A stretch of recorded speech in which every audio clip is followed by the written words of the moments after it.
talking about investment, would you say that government investment in this sector, intellectual property, you've called it the soft power, would you say it's sufficient? Because you also talked about forms, functions, and platforms, for all of these arts and initiatives to thrive.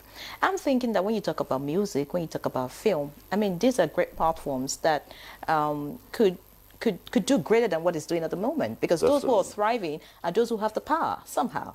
Either you have blown or you have financial capability and all of that. Those still underneath don't have the power. The platform. Yeah, the platform to express themselves. So yeah, well, definitely. I mean, one of the things we looked at, like I said, from our perspective, from the ministry perspective, and from the agencies in the sector, is definitely from NCAC, we're looking at platforms that can help to enable the ecosystem.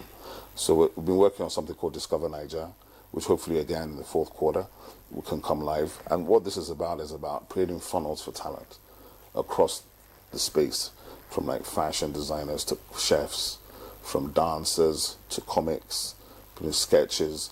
I mean, when you look at the range of talent that's out there, a lot of it is driven by music, but a lot of it is also driven by comedy, and all of it is driven by energy, right? So that's what Discover Niger is trying to focus on. And there's a few other of these things. I mean, Origins I already mentioned, which is about social history, about connection and conversation. But there's also ICE, which is capacity building, and CLAP, which are already live. Now, CLAP is a sort of platform you can go to now, clapnigeria.ng. You can crash that platform. You can go there now, and you can get information and resources in terms of, this is one of the sectors that most of the jobs are not 9 to 5.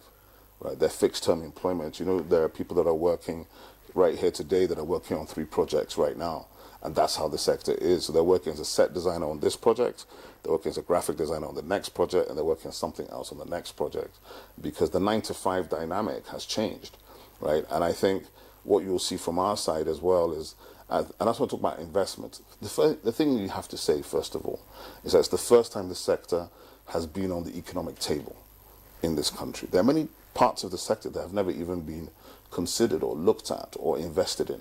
So I would say the sector historically has been defunded for maybe 30, 40 years. But people just looked at it as entertainment. And so it's hard for the commissioner to see the governor, for example, because the governor is thinking, he just wants to spend money on Ojude. It's a festival. Where's the revenue? So he's looking for revenue. So it's that constant thing about where's the business case? So we went to engage, and the minister went to engage. We went to engage the Nigerian Governors Forum, because really in Nigeria, the economy is the subnationals, right? It's the states. That's where things are actually happening. And if you enter the states, every state in Nigeria can probably make $1 billion a year from their assets that sit in their states, whether it's the waterfalls, whether it's the tourist sites, whether it's the heritage sites, whether it's the talent that's sitting in town. But you have to find the processes to unlock these things and put them to work. And I think that in Nigeria, we're blessed with that. We're blessed with the fact that you have the savannah, you have the rainforest, you have the mangrove swamp, you have the whole thing. And you have the people. My brother, and we haven't even told the story of our people yet, fully. I mean, Nigerians hardly know themselves, let alone the world knowing Nigerians. And that's what Origins in itself is about. That, okay, if I go to this place, how do I find out any information? But technology is helping us. Even if you look at AI today, AI has issues in the sense that our talent, our knowledge, the African contribution to humanity is not really in AI yet. And I think for us as a strategic concern, it's very happy, from Bosu Tijani and they've put together a National AI Council, and they've got to be looking at those issues. Because when you look at the world, it's multicolored. You can't just be vanilla, right? We have to be able to have voice. And I think what Nigeria has is the voice share we could have is much bigger than it is. It could be much bigger, and that's the point you were making earlier. And we just hope that the other arms of government can put the investment into this sector, because the returns in this sector are not just economic, they're also social.